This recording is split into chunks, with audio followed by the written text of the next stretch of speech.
সাল্লামের সাথে তার চাচাতো, তার আপন চাচা আবু জাহেল কি আচরণ করেছিল, তার বেয়ান জামিলা কি আচরণ করেছিল, আবু লাহাব কি আচরণ করেছিল। খুবই কষ্টের কাহিনী।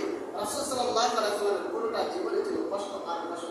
উম্মতে মুহাম্মাদের জন্য তো কষ্ট করে গিয়েছেন, উম্মতে মুহাম্মাদের জন্য কষ্ট করে গিয়েছেন।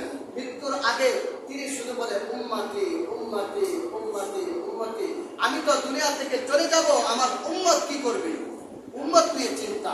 সেই উম্মতের মধ্য থেকে অনেকে হয়েছে বেঈমান, অনেকে নামাজ পড়ে না, অনেকে সুদখোর, অনেকে ঘুষখোর, অনেকে সিটার বাটপার উম্মতের মধ্য থেকে। এই যেই নবীর উম্মত হওয়ার জন্য ঈসা আলাইহিস সালাম আল্লাহর কাছে দোয়া করেছেন। আল্লাহ তাআলা ঈসা আলাইহিস সালামকে কিয়ামতের 40 বছর আগে শ্রেষ্ঠ নবীর উম্মত বানাবেন। আর আমরা বিনা আবেদনে, বিনা দরখাস্তে শ্রেষ্ঠ নবীর শ্রেষ্ঠ উম্মত হয়েছি, আমরা সেটা মূল্যায়ন করতে পারি না।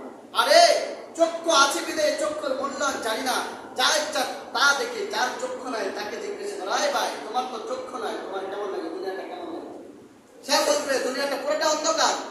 আরে তোমার একটা হাত নাই, আমি তো 2 হাতে কাজ করতে পারি, বলো তো তুমি এক হাত না থাকার কারণে কত অভাব, সে বলতে পারবে। কিন্তু আপনি আমি নবীকে উম্মত হয়েছে তার মূল্যায়ন করতে জানি না। নবীজিকে যখন গালি দেয় তার প্রতিবাদ করার মতো কোনো মুসলমানের বাচ্চাকে দেখা যায় না।